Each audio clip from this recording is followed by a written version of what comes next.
और सांचौर से खबर देख रहे हैं। सांचौर उपखंड मुख्यालय पर स्थित आपको बताएंगे एचडीएफसी बैंक शाखा एक बार फिर विवादों के घेरे में आ गया है। वहीं संयुक्त किसान मोर्चा ने बैंक प्रबंधन पर किसानों के फसल बीमा प्रीमियम की राशि काटने के बावजूद उन्हें बीमा कंपनी में जमा नहीं कराने के गंभीर आरोप लगाए हैं। इस कथित लापरवाही और धोखाधड़ी के विरोध में गुरुवार को बड़ी संख्या में किसानों ने बैंक के बाहर जाकर जोरदार प्रदर्शन किया है। विरोध प्रदर्शन के दौरान जब संयुक्त किसान मोर्चा का प्रतिनिधिमंडल शाखा प्रबंधक सौरभ माथुर से मिला तो उन्होंने कोई संतोषजनक उत्तर नहीं दिया। बीडा द्वारा पूछे गए सवाल द्वारा सवाल पूछे जाने पर प्रबंधक ने स्पष्ट कहा है कि मैं इस प्रकार की गड़बड़ी पर जानकारी देने के लिए प्रतिबद्ध व्यक्ति नहीं हूं। इसका जवाब कॉर्पोरेट विभाग के सीनियर मैनेजर ही दे सकते हैं। बैंक के टाल मटोल भरे रवैये ने किसानों के आक्रोश को और ज्यादा भड़का दिया है। मोर्चा की जिला प्रभारी मंगाराम चौधरी और उपाध्यक्ष वीरद सिंह चौहान ने बताया है कि मामले में लिखित शिकायत जिला कलेक्टर जालोर, राजस्थान के मुख्यमंत्री और बैंक के महाप्रबंधक को भेज दी गई है। किसानों ने चेतावनी दी है कि यदि पीड़ित किसान को शीघ्र बीमा क्लेम नहीं मिला तो बैंक का घेराव कर अनिश्चितकाल धरना दिया जाएगा। सांचौर से जलाराम भादु की विशेष रिपोर्ट।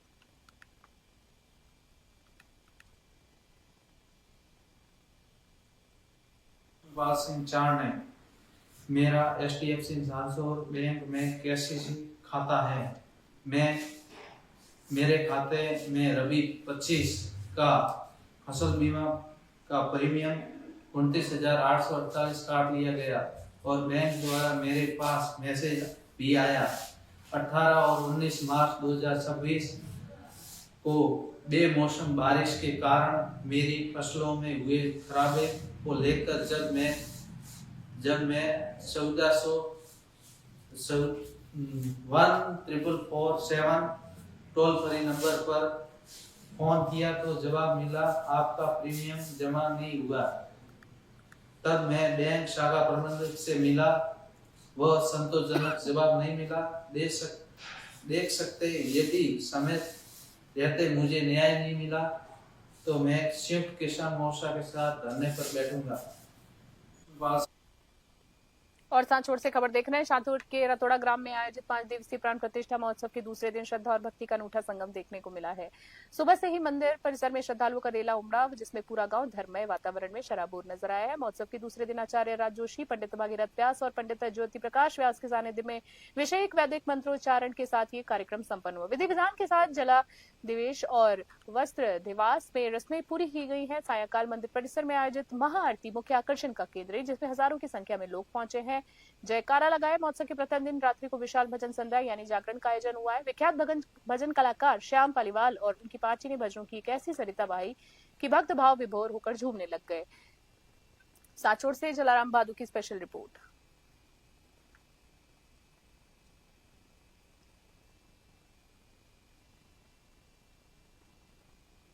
और सोजत सिटी से खबर देख रहे हैं। सोजत के राजकीय महाविद्यालय के भवन पर न्यायालय के आदेश के बाद कुर्की की गाज गिरी है। निर्माण कार्य के बकाया भुगतान को लेकर चली 18 वर्ष की लंबी कानूनी कार्रवाई के बाद न्यायालय में ये सख्त कदम उठाया गया है। ये विवाद वर्ष 2007-2008 के निर्माण अनुबंधन से जुड़ा हुआ है। ठेकेदार रवि मोहन रूथड़ा और उगम राज सान ने महाविद्यालय भवन का निर्माण कार्य पूरा किया था, लेकिन करोड़ों रुपए की निर्माण राशि का भुगतान लंबे समय से अटका हुआ था। बकाया राशि को लेकर ठेकेदारों ने न्यायालय की शरण ली थी।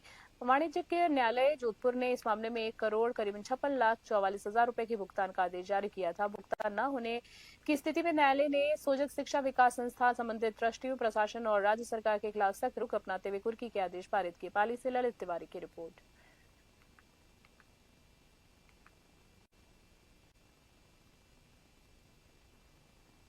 और अलवर जिले के विशिष्ट न्यायालय पॉक्सो संख्या 2 में नाबालिग से दुष्कर्म के गंभीर मामले में एक ऐतिहासिक फैसला सुनाया गया है। अदालत ने आरोपी को दोषी करार देते हुए 20 साल की कठोर कारावास की सजा सुनाई है और इसके साथ ही दोषी पर 25,000 रुपए के अर्थदंड भी लगाए गए हैं। विशिष्ट लोक अभियोजक पंकज यादव के अनुसार मामला 11 फरवरी 2025 का है। अभियोजक पक्ष की ओर से 13 गवाह और 17 महत्वपूर्ण दस्तावेज पेश किए गए हैं। दोनों पक्षों की दलीलें सुनने के बाद माननीय न्यायालय ने माना है कि आरोपी का कृत्य समाज के लिए कलंक है।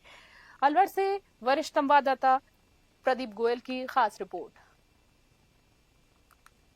मामला ये था कि पीड़िता के दादा ने रामगढ़ थाने में एक रिपोर्ट दर्ज कराई कि उसकी जो पोती है रात को पेशाब करने के लिए घर से बाहर निकली, बाहर बाथरूम था तो वहाँ पड़ोस का लड़का उसकी पोती को जबरदस्ती अपहरण करके ले गया और जंगल में ले जाके उसके साथ बलात्कार किया, जिस पर पीड़िता की परिजनों ने जब तलाश की तो वो जंगल में अर्धनग्न स्थिति में मिली, जिसको उन्होंने घर पर लाया, उसको तसल्ली से पूछा तो उसने सारी घटना बताई, जिस पर उसके दादाजी द्वारा उक्त मुकदमा दर्ज कराया।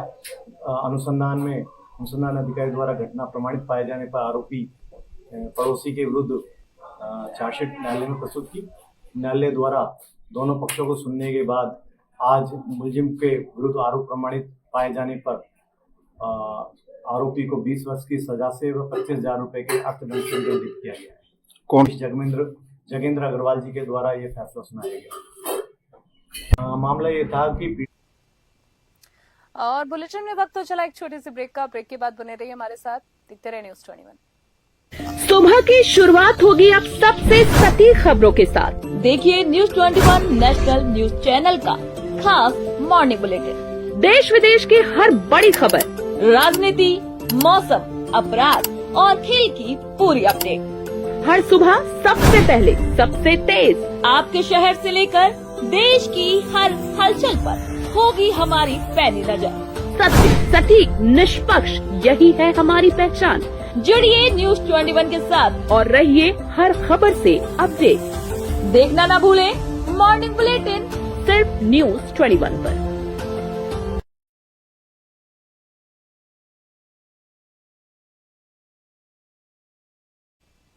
और ब्रेक के बाद एक बार फिर से स्वागत करेंगे आपका हमारे स्पेशल बुलेटिन खबर। दिन भर में खबरों का सिलसिला जारी रखेंगे। अगली खबर साचोर से देख रहे हैं। साचोर के चितलवाना खंड क्षेत्र के खास रवि गांव की सरहद में गुरुवार दोपहर उस वक्त अफरा तफरी मच गई जब रातोड़ा वितरक नहर के पास अचानक भीषण आग लग जाती है। जी हां, रातोड़ा की हम बात कर रहे हैं, जहां इस अग्निकांड में किसानों के सिंचाई उपकरण जलकर खाक हो गए, जिससे उन्हें लाखों रुपए का आर्थिक शपथ लग गई है। गनीमत रही कि हवा का रुख शांत हुआ था। आग की सूचना मिलती ही आसपास के खेतों से किसानों और ग्रामीण मौके पर दौड़े। ग्रामीणों ने अपनी जान जोखिम में डालकर पानी और रेत की मदद से आग पर काबू पाने की कोशिश की। किसानों की इस तत्परता के कारण आग अन्य खेतों तक पहुंच पाई, वरना नुकसान का आंकड़ा और ज्यादा बढ़ सकता था। किसानों की मेहनत रंग लाई, इसकी वजह से आग आगे नहीं फैली। सांचौर से जलाराम भादु की विशेष रिपोर्ट।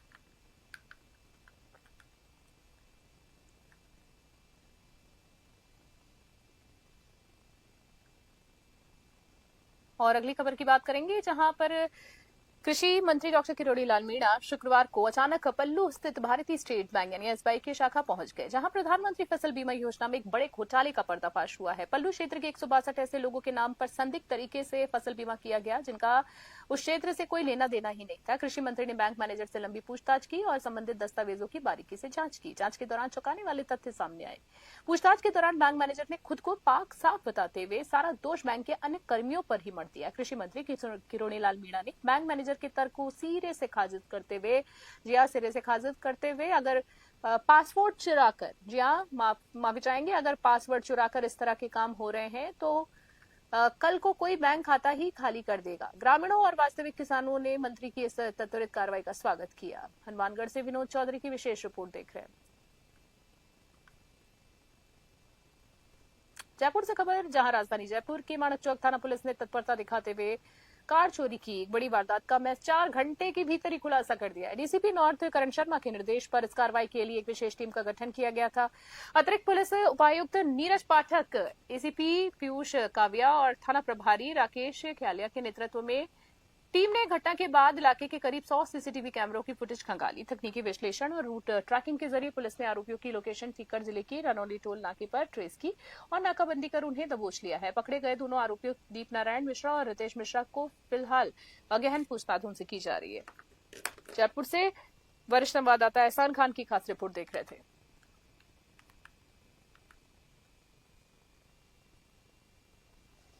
और अगली खबर की बात कर लेते हैं, गंगापुर सिटी से देख रहे हैं, जहां गंगापुर सिटी जिला कलेक्टर कानाराम ने गुरुवार को वजीरपुर उपखंड क्षेत्र की खंडिप ग्राम पंचायत, जी हां खंडिप ग्राम पंचायत का दौरा किया है। यहां आयोजित ग्राम पंचायत स्तरीय जनसुनवाई में कलेक्टर ने ग्रामीणों की समस्याओं को बेहद संवेदनशीलता के साथ सुना और मौके पर मौजूद अधिकारियों को प्राप्त 25 फरियादों के समयबद्ध और गुणवत्तापूर्ण निस्तारण के कड़े निर्देश दिए। सुनवाई के दौरान राम सिंह मीणा ने शिकायत की कि पीएम आवास योजना में जियो टैगिंग होने के बाद भी उन्हें अंतिम किश्त नहीं मिली है। इस पर कलेक्टर ने संबंधित अधिकारी को फटकार लगाते हुए तत्काल जांच और जॉब कार्ड बहाल कर पात्रता अनुसार भुगतान सुनिश्चित करने के निर्देश दिए। गंगापुर सिटी से भगवान जांगड़ की स्पेशल रिपोर्ट देख रहे थे आप।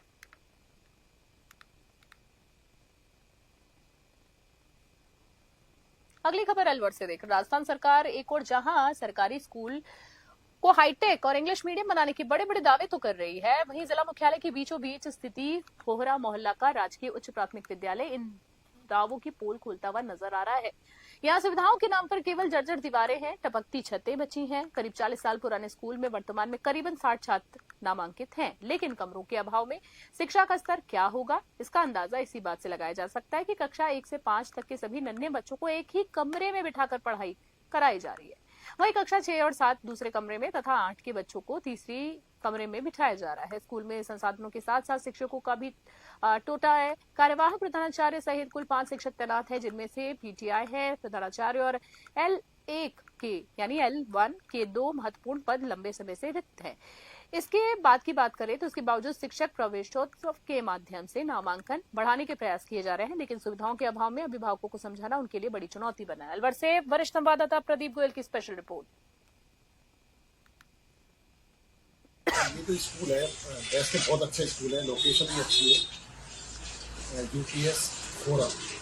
इसमें कमरों की कमी है, बच्चे लगभग 55 से 60 के बीच में हैं, जहाँ तक मुझे ध्यान है। सम्मेलन में मैं गया था, 2 कमरे सर जर्जर है, नहीं कह सकते इनको, एक्चुअली छत टपकती है उनकी, जैसे मुझे बताया वहाँ पे एडमिनिस्ट्रेशन में, वहाँ पे छत टपकती है, तो वो बंद किए हुए हैं पिछली बार जब बारिश आई थी, तो उसके बाद उसके भी रिपेयरिंग नहीं हो पाई किन्हीं कारणों से। तो कमरों का अभाव तो है ही, लेकिन जितने कमरे हैं उनमें वो जो शिक्षक हैं अपनी पूरी डेडिकेशन से पढ़ा रहे हैं। और रही बात कमरे सही करवाने वाली, सर जैसे आप कह रहे हो, भामाशाहों के सहायता से उन्होंने काम तो कराया है स्कूल में, सफाई का काम भी हो रहा है, टंकी पानी की भी रखवाई है और भी काम हो रहे हैं, लेकिन कमरों की मरम्मत के लिए ज़्यादा पैसे चाहिए। अलवर जिले के गोविंदगढ़ में हालिया घटना के बाद अलवर पुलिस प्रशासन पूरी तरीके से एक्शन मोड में नजर आ चुका है। पूरी खबर जानिए क्या है। शहर की शांति व्यवस्था को भंग करने वाले सड़कों पर स्टंटबाजी के साथ पटाखों जैसी तेज आवाज निकालने वाले वाहन चालकों के खिलाफ यातायात पुलिस ने कड़ा अभियान छेड़ दिया है। इस विशेष अभियान के तहत पुलिस ने करीब 20 मॉडिफाइड बाइकों को जब्त किया है। यातायात प्रभारी संजय शर्मा ने बताया है कि शहर में पिछले कुछ समय में मॉडिफाइड सिलेंडर्स लगाकर तेज और डरावनी आवाज निकालने वाली बाइकों की शिकायतें लगातार मिल रही थी। ये बाइकें न केवल बुजुर्गों को, बीमार और लोगों को परेशानी का सबब बन रही हैं, बल्कि अचानक निकलने वाली पटाखों जैसी आवाज से सड़क पर अन्य चालक भी घबरा जाते हैं कई बार, जिससे दुर्घटना की आशंका बनी रहती है। यातायात प्रभारी ने साथ चेतावनी दी है कि शहर की सड़कों पर हुड़दंग और ध्वनि प्रदूषण बर्दाश्त नहीं किया जाएगा। यातायात पुलिस का ये अभियान आने वाले दिनों में लगातार जारी रहेगा और तेज भी होगा। अलवर से वरिष्ठ संवाददाता प्रदीप गोयल की स्पेशल रिपोर्ट।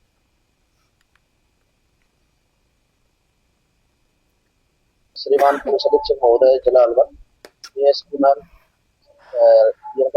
के निर्देशानुसार हमारी ट्रैफिक टीम की एमबी एक्ट के अंतर्गत जो एनफील्ड मोटरसाइकिलें शहर में ध्वनि प्रदूषण करती है, पटाखा फोड़ती हुई जाती है, उनके खिलाफ हमारी कार्रवाई लगातार जारी है।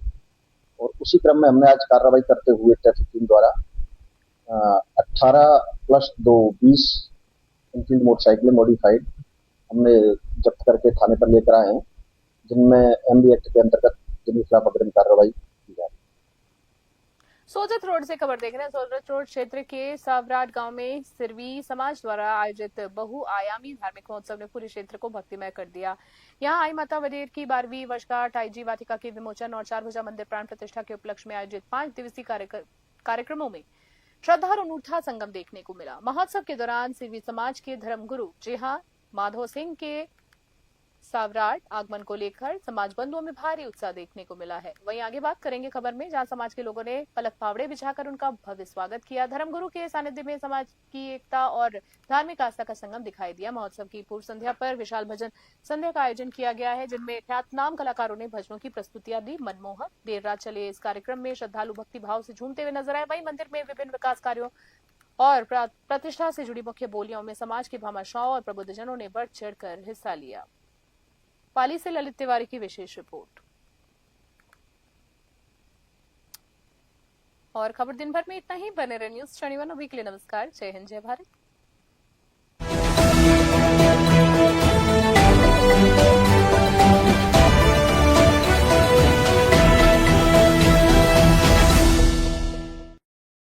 देश से लेकर विदेश तक, गांव से लेकर शहर तक, अपराध से लेकर अंजाम तक। अब हर खबर पर होगी हमारी पैनी नजर। हम दिखाएंगे सच बिना डरे, बिना दबाव। हर अपडेट सबसे पहले, हर खबर सबसे सटीक और हर मुद्दे पर होगी निष्पक्ष आवाज, क्योंकि हमारा वादा है सत्य, सटीक और निष्पक्ष। हम हैं न्यूज 21 नेशनल। अब आपकी आवाज पहुंचेगी हर घर तक। आपकी संस्था, आपका व्यवसाय, आपका संदेश बनेगा पहचान की नई मिसाल।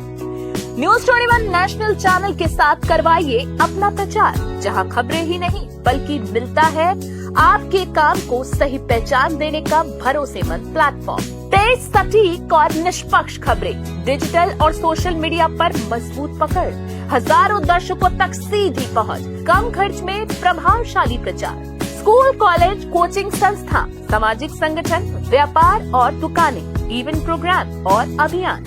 अब इंतजार किस बात का? अपनी पहचान को दीजिए नई उड़ान।